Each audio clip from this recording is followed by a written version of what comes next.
So since we're on this topic, many pet parents actually ask how often or how long they should be feeding probiotics to their pets. And there's even some sources on the internet that say that, pets may not benefit from daily probiotic supplementation. But I know that you have a very different and unique standpoint on that. So can you elaborate on how often and how long you think pets should be supplemented with probiotics? My view on probiotics is that you should be rotating them. And I think that that's what's the most important thing. And what people are trying to say on the internet is if you're feeding one or two strains and you're feeding them all the time, then you could overpopulate the gut with those strains.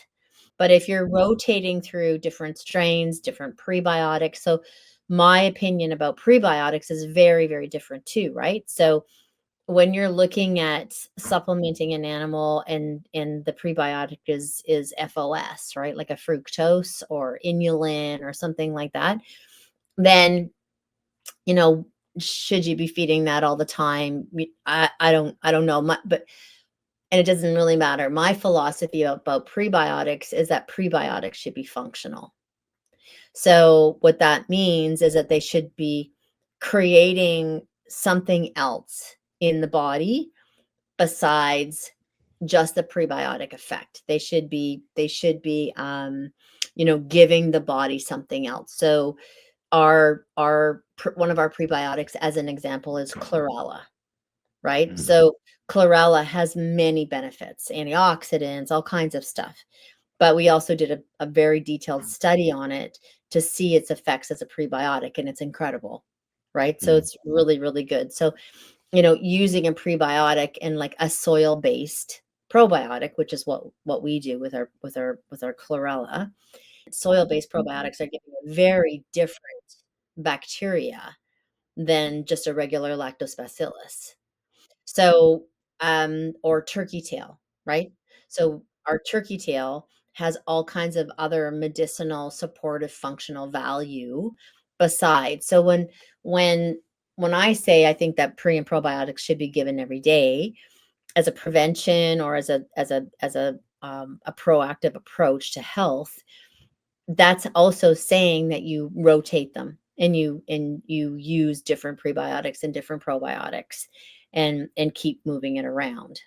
The other thing about giving it every day, and I wanted to say something too quickly, is that we can be feeding great food, or we can be feeding food that's like processed and doesn't have a lot of nutrients and antioxidants and things like that in it. But just in general, our food source now doesn't really have bacteria in it, right? Like we've sterilized a lot of stuff. So Mhm. back in the day when we were eating, I'm just going to use human people for now. When we were eating food, it was coming from the ground that had bacterial rich topsoil. And so the plant itself would uptake the benefits of that bacteria. We don't have that anymore. So we are this sounds really weird, but we are lacking in bacteria. So, we've gone like full full full steam ahead about everything has to be sterile, everything has to be, no bacteria, no bacteria. And we've done ourselves a huge disservice through our food and through our resilience in our gut of using beneficial bacteria, destroying beneficial bacteria. That's the other reason why I think that animals need pre and probiotics every day.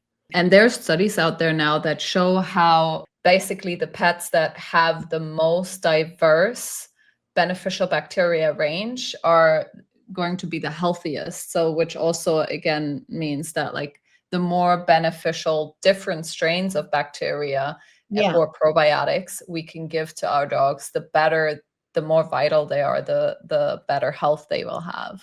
Mhm. Yep, it's true. It's an ecosystem, right? So when you think of a forest or you think of an ocean, and the diversity in that ecosystem, it's the same as your gut is the same.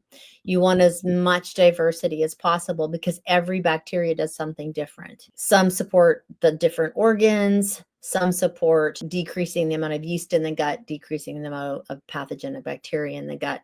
So by changing it around, you're just creating more resilience. I think that's the key. Thank you so much for watching today. If you enjoyed this video, please subscribe to our channel and watch the next video to listen to the full episode of this podcast.